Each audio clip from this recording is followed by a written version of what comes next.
Hola, buenas. En este vídeo vamos a explicar cómo a partir de la composición centesimal de un compuesto puedo llegar a saber su fórmula molecular. No es un cálculo que se pueda hacer directamente, ¿vale? No lo puedo hacer directamente, sino que para llegar a la fórmula molecular primero tengo que averiguar la fórmula empírica del compuesto. Y ya a partir de la fórmula empírica ya sí puedo llegar a la fórmula molecular. ¿Qué es la fórmula empírica de un compuesto? Es la fórmula que me indica la proporción en la que se combinan los elementos que forman el compuesto. Por ejemplo, si yo tengo la glucosa, su fórmula molecular es C6H12O6. Pues su fórmula empírica, es decir, la proporción en la que se combinan esos tres elementos, sería CH2O. ¿Ven? Hay el doble de hidrógeno que de carbono y de oxígeno en la fórmula del compuesto. Pues si yo comparo una expresión y la otra, me doy cuenta de que la fórmula molecular realmente es un número entero de veces la fórmula empírica. En mi caso, ese número entero de veces es 6, porque si yo multiplico por 6 esta fórmula empírica, encuentro la fórmula de la glucosa. O sea que la clave está en averiguar esa n, para yo a partir de la fórmula empírica, sabiendo la n, poder llegar a la fórmula molecular. Pues esa n realmente se lo voy a encontrar dividiendo la masa de la fórmula molecular, que es un dato que suelen dar en el ejercicio, partido por la masa de la fórmula empírica, la masa molar de la fórmula empírica que yo voy a encontrar a partir de la composición decimal del compuesto que me da el enunciado. Vamos a hacer un caso concreto con números para ver cómo se encuentra esa n y cómo llegar al final a la fórmula molecular que me pide el ejercicio. Supongamos que tengo esta composición centesimal de carbono, hidrógeno y de oxígeno y que me da el ejercicio un dato de la masa molar del compuesto de 360,43 gramos partido por mol. Y me están preguntando que averigüe cuál es la fórmula molecular del compuesto. Pues voy primero acá a encontrar la fórmula empírica, como les he dicho. Lo primero que tengo que hacer es suponer que tengo 100 gramos del compuesto. ¿Por qué? Porque al suponer 100 gramos del compuesto, yo ya sé que tengo 69,96 gramos de carbono, 7,83 gramos de hidrógeno y 22,21 gramos de oxígeno. Bueno, pues con esos datos voy a pasarlo a moles. Un mol de carbono tiene 12,01 gramos de carbono, su masa atómica.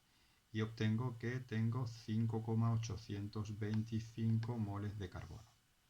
Vamos a hacer lo mismo con el hidrógeno. Tengo 7,83 gramos de hidrógeno. Lo paso a moles con su masa atómica. Un mol de hidrógeno es 1,01 gramos de hidrógeno. Y obtendría 7,75 moles de hidrógeno. Y por último con el oxígeno. Tengo 22,21 gramos de oxígeno. Y con el dato de la masa atómica del oxígeno, que es 16 gramos cada mol, encuentro que tengo de moles 1,389 moles de oxígeno.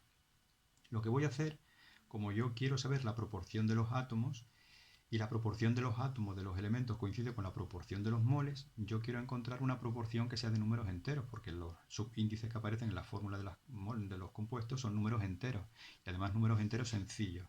Pues para transformar estos datos de moles en una proporción de números enteros sencillos, lo que voy a hacer es dividir entre el valor más pequeño estos datos y aplicar la siguiente relación. El número de moles de átomos de carbono entre el número de átomos de moles de oxígeno va a coincidir con la proporción que hay entre el número de átomos de carbono y el número de átomos de oxígeno. Así que si yo divido 5,825, que son los moles de carbono, entre 1,389, que son los moles de oxígeno, encuentro una relación de 4,194. Si yo hago lo mismo entre la proporción entre los átomos de hidrógeno y los moles de oxígeno, como la proporción entre los moles coincide con la proporción entre los átomos, encuentro que al dividir 7,75 entre 1,389 me sale una relación de 5,58. Y si yo comparo los números de moles de oxígeno entre sí mismos, el número de átomos de oxígeno entre el número de átomos de oxígeno, Pues al final sale 1. Ven que la proporción entre los moles, que es la misma proporción que entre los átomos, no ha salido de números enteros como yo buscaba. Lo que tenemos que hacer es multiplicar estos valores que yo he obtenido por números enteros. Empezamos desde el más bajo, desde el 2, luego seguimos el 3, el 4, el 5, hasta que al final encuentre que ese mismo factor que utilizo, al multiplicarlo por todos ellos, se me transforman en números enteros. En mi caso concreto, el 2 no valdría, el 3 tampoco, el 4 tampoco, el 5 sí.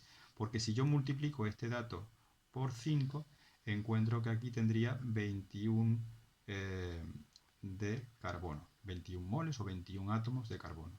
Si yo multiplico este también por 5, tendría 28 de hidrógeno, 28 moles o 28 átomos de hidrógeno. Y si yo multiplico este por 5, encontraría 5 de oxígeno. ¿Ven? Ya tengo una proporción o ya tengo una relación entre los átomos de carbono, hidrógeno y oxígeno que son de números enteros. Así que la fórmula empírica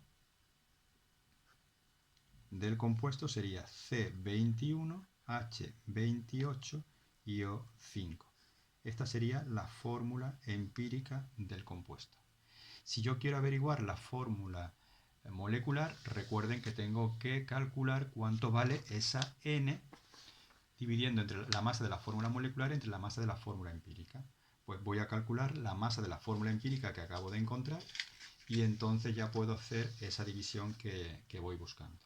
La masa de la fórmula empírica sería 21 por 12, que es la masa atómica del carbono.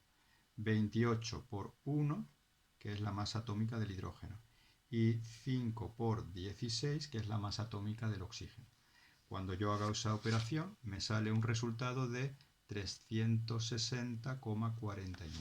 360,49 gramos partido por mol. Bueno, pues la N que yo voy buscando, recuerden que era la división entre la masa de la fórmula molecular y la masa molar de la fórmula empírica que acabo de encontrar. La masa de la fórmula molecular me lo daba el ejercicio 360,43. 360,43. Y la masa de la fórmula empírica acabo de encontrarla, 360,49. Más o menos coinciden, o sea que podemos afirmar que esa N que yo voy buscando es 1. ¿Eso qué implica? Que la fórmula molecular es realmente la misma que la fórmula empírica, porque tengo que multiplicar por 1 esta fórmula que acabo de encontrar. Así que la fórmula molecular del compuesto que me están diciendo sería C21H28O5. Y ya había encontrado la fórmula molecular a partir de los datos de la fórmula de la composición centesimal del compuesto.